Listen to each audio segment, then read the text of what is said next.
الذين سيستمرون في العيش خارج هذه الجدران. انتبهوا جيدا الآن، وسنخبركم حكاية لا يمكنكم نسيانها.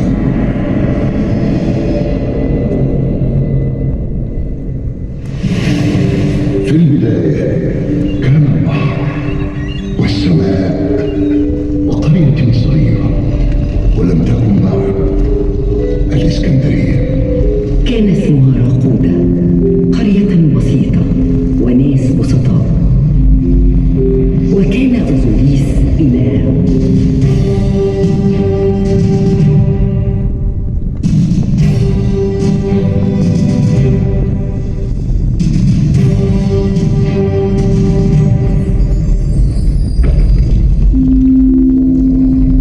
وتبدلت القرية البسيطة، تحولت، فقد وطأ أرضها الإسكندر. كان ملكا محاربا أحبه الشعب. كان صديقا وقريبا، كيف لا، وقد احترم عقائده وعلامات المصريين القدماء. حمل لقب ابن آمون. كان يبدو وكأنه إلها بنفسه، كما جلب إلى مصر آلهة اليونان، ولكن كان هناك ما هو أعظم من ذلك. الإسكندرية، المدينة التي أسسها وحملت اسمه فخلدته بعد أن رحل تاركا لنا مقولته الشهيرة: هنا تأبني مدينتي التي طالما حلمت بها، هنا ترنيمة الزمان ومعشوقة التاريخ.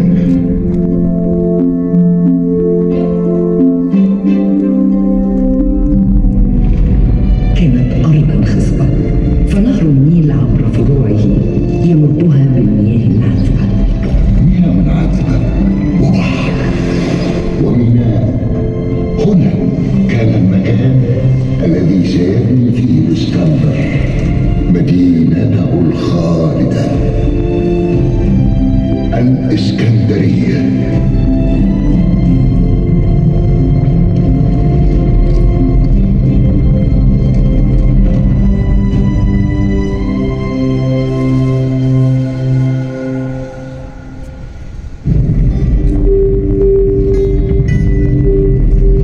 ويموت الإسكندر المقدوني، لم يمهله القدر حتى يرى مدينته التي خطط لبنائها. توفي قبل أن يراها. وفي استقبال العربة الجنائزية يقف حارسه وصديقه بطلميوس الأول سوتير، ملازما له في حياته ومحاربا معه، والآن مودعا. يودعه إلى العالم السفلي، عالم الموتى، عالم الموتى.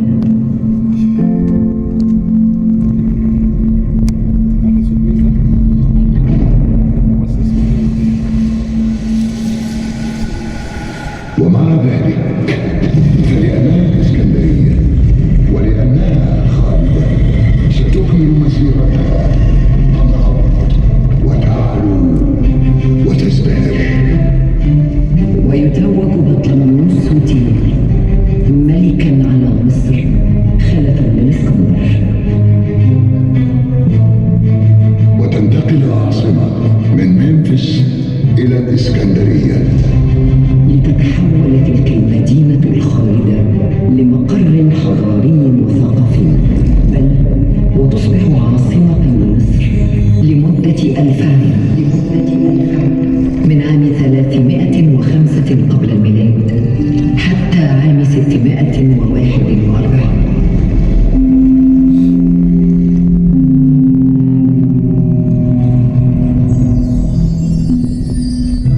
ومع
جديد. إله للتوحيد بين المصريين واليونانيين. تم جمع أوزوريس معبود البحث والحساب مع العجل أبيس. أصبح هذا الإله سيرابيس بداية للاندماج الحقيقي بين الديانة المصرية والإغريقية. أصبح هو الإله الرسمي للإسكندرية القديمة، الإسكندرية الخالدة.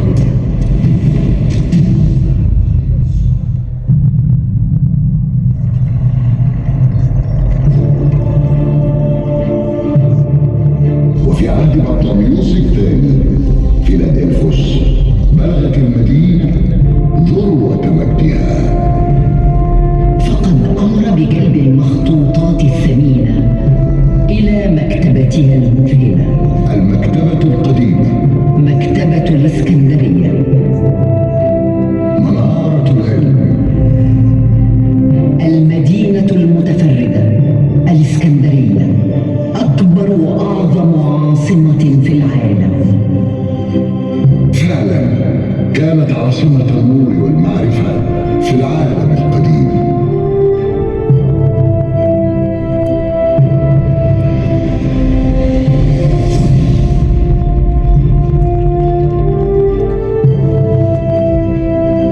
ويستمر البناء، وازدهرت المنح الدراسية كما ازدهر الشعر، فكان كليماخوس الشاعر الإغريقي الذي عهد إليه بتبويب المكتبة وترتيبها. وكان أبولونيوس الشاعر السكندري الذي عين رئيسا لمكتبة الإسكندرية في عهد بطليموس الخامس. وفي العلم كان كلوديوس بطليموس، وفي الجغرافيا كان إيراتوستينيس. أما في الفلك فكان أرسطاخوس. وكان هيرون السكندري عالم الرياضيات وأعظم مخترع في العصور القديمة. ومع إرسطاطس كان الدواء والعلاج. وكانت اللذة الكبرى في ازدهار الفن.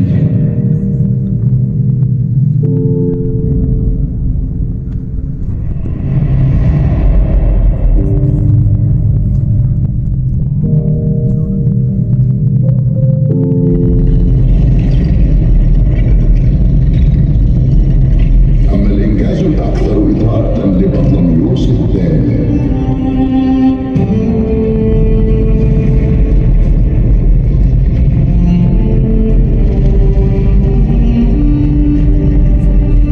فكانت تلك المنارة، منارة فاروس. هنا في هذا المكان تحديدا إحدى عجائب الدنيا السبع في العالم القديم. لم يشهد العالم شيئا مثلها من قبل.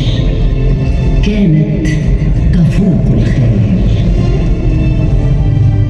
احتوى الطابق العلوي على المنارة التي كان ينبعث منها عمود من نار.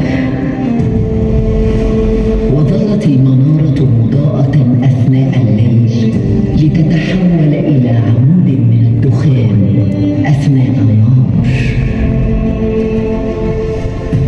وكانت المرآة الغامضة واحدة من أكثر ميزات المنارة غير العادية. كانت منارة فاروس قمة المعرفة العلمية والفنية في ذلك الوقت. ومعها ومع الميناء الكبير ازدهرت التجارة. كان الناس معروفين بسرعة البديهة، يجيدون عدة لغات، يتحدثون كثيرا، ويستمتعون بالمواكب والاحتفالات. كل ما حدث في تلك المدينة في ذلك الوقت كان قصيدة عظيمة من الخيال والجمال والخلق والإبداع والبناء، وسطرت الإسكندرية تاريخها الخالد.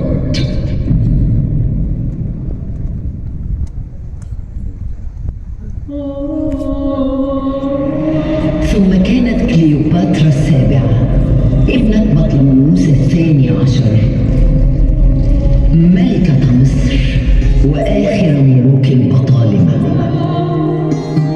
هي الوحيدة التي أجادت اللغة المصرية. جميع من حكم من البطالمة لم يتحدث أحد منهم باللغة المصرية سوى كليوباترا.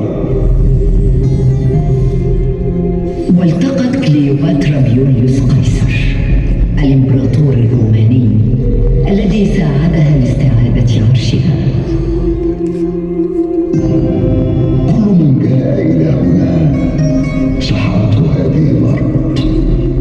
القادة المحاربون، الملوك، القياصرة تحولوا إلى شعراء محبين. حتى إن هذا القيصر المحارب يوليوس قيصر تغنى بها شعرا مرددا: اسكندرية يا مدينة تبدأ فينا وتنتهي بين مجد وكسر، بين النوارس والأصناف وبين المدن جميعا. أنظر حولي ولا أجد سوى الإسكندرية. وبعد اغتيال قيصر وانتهاء حكمه جاء ماركوس أنطونيوس الذي قام ببناء قصر ميناء الإسكندرية الشرقي والاستراحة الملكية التيمونيوم. وتيمون في الإيطالية الحديثة تعني الدفة. دفة القيادة، الحكم والخلود، التيمونيوم.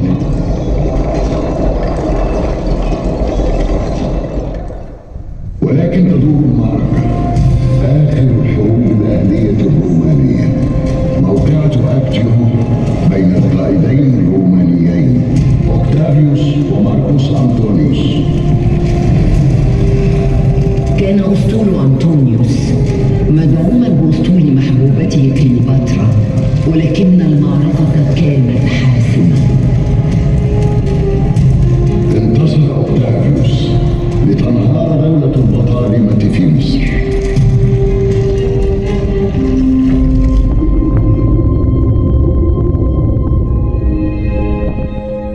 هزم أنطونيوس وانسحبت كليوباترا وفر كلاهما من المعركة. وانتشرت الأخبار حول القبض على كليوباترا، وكان لذلك الخبر آثاره المحطمة لأنطونيوس حتى الموت. لقد مات وله معشوقتان، كليوباترا وتلك الأرض الخالدة. وكأنما جذبته وسحرته، هكذا قال مرددا: وكأنما جذبتني وسحرتني قطب مغناطيس العالم، قبلة الفلاسفة والعلماء والتجار والملاحين، وكانت قبلتي أنا أيضا. وخلدت كليوباترا كآخر ملوك البطالمة وواحدة من أعظم حكام مصر، ولقبت بملكة الملوك. وكان وداعا مؤلما حزينا سطرت فيه كليوباترا كلماتها الخالدة عن مدينتها: وداعا مدينتي يا ترنيمة الزمان ومعشوقة التاريخ، لا أدري إن كنت أسكنها أم أنها تسكن وتتوسد حناياي. وداعا وداعا.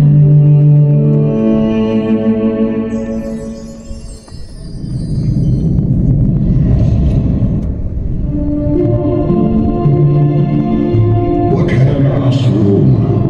أصبح أوكتافيوس المعروف بأغسطس حاكما على مصر وخليفة بسلالة بطليموس. وأصبحت الإسكندرية جزءا من الإمبراطورية الرومانية. واستمرت التجارة في الازدهار، بما في ذلك تجارة التوابل مع الهند. والتجارة مع إبداع قلاعات شرق آسيا، تلك الحرف التي تميزت بتصميمات بديعة للزهور. واعتبرت الإسكندرية العاصمة الثانية للإمبراطورية الرومانية.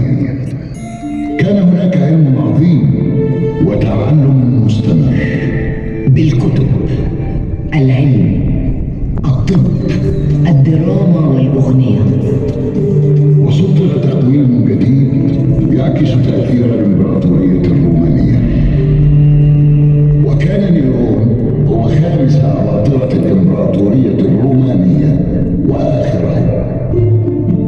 كانت الإسكندرية في ذلك الوقت أكبر مدينة مأهولة بالسكان في العالم. كانت الإسكندرية بمثابة بوتقة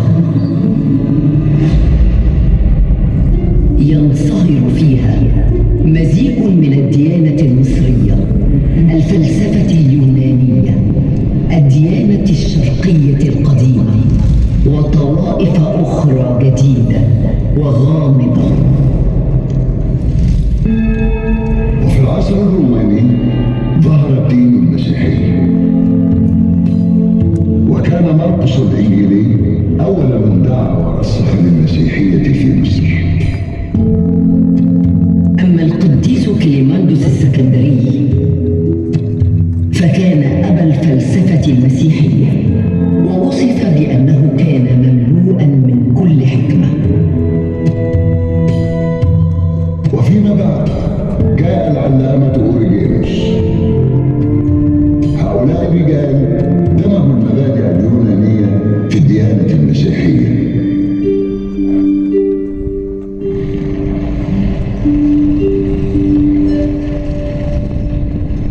وبنيت المساجد، مسجد الألف عمود، مسجد العطارين، ومسجد النبي دانيال. وامتزجت الأديان في نسيج بديع، وحمى الإسلام الكنائس، واحتمت الطوائف بعضها ببعض. نسيج واحد، نسيج مصري، هنا في الإسكندرية. وفي عهد العرب صارت الفسطاط عاصمة مصر بعد أن كانت الإسكندرية العاصمة لمدة 1000 سنة. والفانوس أو الفنار أحد عجائب الدنيا السبع القديمة، ظل شامخا مستمرا كأهل الإسكندرية. رغم تنوعهم استمروا في العيش والبقاء والحياة والاحتفال. وتوالت العصور الإسلامية: العصر الراشدي، العصر الأموي، العصر العباسي، العصر الطولوني، العصر الإخشيدي، العصر الفاطمي، العصر الأيوبي. وكان عصر المماليك عصر من الطرف والبذخ. ومرة أخرى تعود الإسكندرية وتعلو وتزداد. كان اللون الأصفر هو اللون المفضل لدى المماليك. كانوا يحبون الأنماط الهندسية المتقنة. ركز سلاطين المماليك على الفن والحرف، ونمت المدينة بمجموعة من الأنشطة الدينية والمدنية والديمقراطية.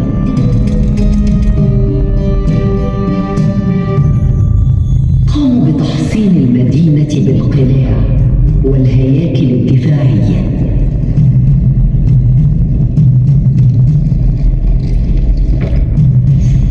وتم تعزيز الدفاعات ضد التهديد العثماني.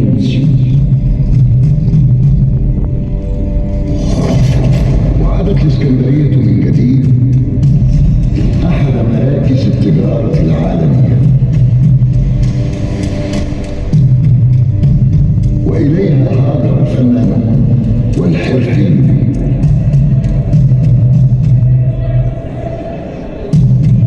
وتم بناء المباني الدينية والعامة.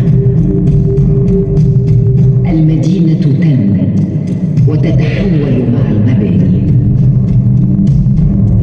ثم كان زلزال عنيف، اهتزت المنارة، منارة فاروس، وسقط الفنار. لم يعد من الممكن استخدامها، وظلت منارة فاروس في حالة خراب لمدة 100 عام.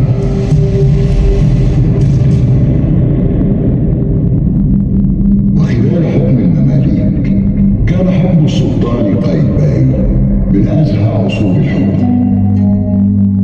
وكانت الإسكندرية بمثابة جائزة استراتيجية كبرى. وللدفاع عنها ضد التهديد العثماني قرر قايتباي بناء قلعة. تلك القلعة الحصن العظيم سيتم بناؤها على أساس حطام منارة فاروس. كان اعتقادا شائعا إذا قمت ببناء هيكل على موقع مسلم سابق فإن ذلك يعطي للصرح الجديد قوى غامضة.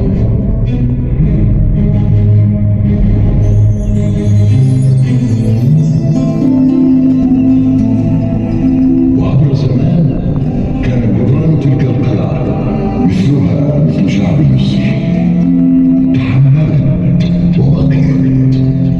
الشعب المصري يحب، يلعب، يضحك ويبكي تحت هذه الجدران.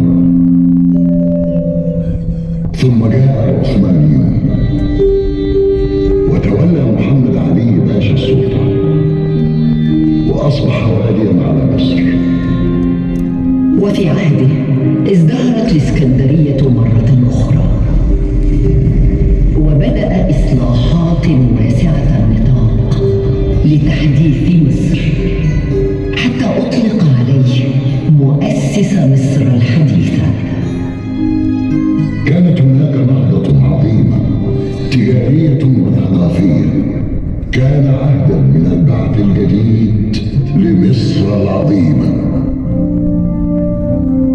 قام محمد علي ببناء الحدائق العامة، قصر رأس التين، قناة المحمودية، طور الميناء الغربي جنبا إلى جنب مع التحسينات الأخرى. عادت الإسكندرية مرة أخرى مركزا رئيسيا للتجارة في العالم. أصبحت المدينة الخالدة. طوال هذه الرحلة قادت هذه المدينة الطريق إلى العصر الحديث، إلى الاستقلال، إلى جمهورية مصر العربية. قال أحد الخطباء اليونانيين المشهورين ذات مرة إن أهل الإسكندرية مرحين ومبهجين ومفتونين بالموسيقى. لقد كان على حق في ذلك الوقت، وهو على حق حتى اليوم وحتى آخر الزمان. وكأسوار قلعة قايتباي يظل الناس أقوياء وصامدين. تختلف ألسنتهم ولغاتهم في مزيج رائع من الثقافات.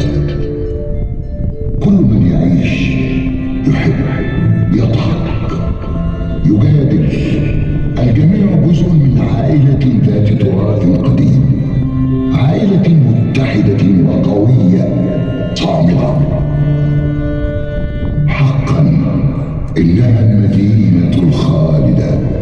الخالدة هي المدينة التي تطل على بحر حامل صغير للغاية، لكن عظمته هي امتداد تاريخه فيبدو كبيرا كبيرا.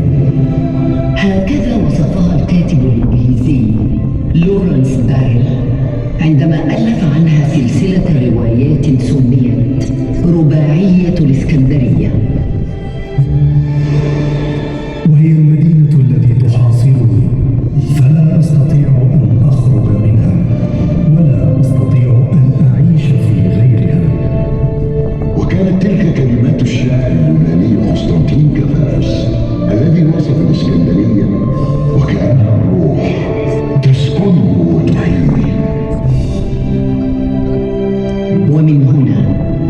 من مصر وصفها الشاعر أحمد شوقي بأرق المشاعر والعبارات. هي التاريخ وهي الحضارة وهي المجد، وهنا الفنان وراء البحر متألقا. وهي في القلب ولها حنين يمتد ويمتد، هكذا وصفها نجيب محفوظ. هنا اسكندرية، هنا قطر الندى، قلب الذكريات، وهنا هذا اللسان المغروس في البحر يمتد ويمتد دون مقاومة للأيام الخالية.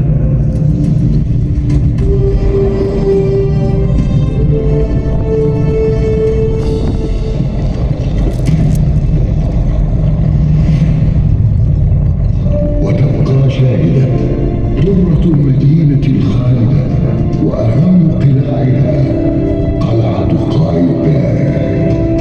كل من مر هنا أهل المدينة وشعبها، كل من حكم وكل من بنى، جميعهم على مر العصور حافظوا عليها.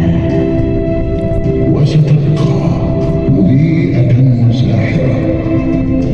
على أطلال المنارة بنيت فأعادت إليها الحياة.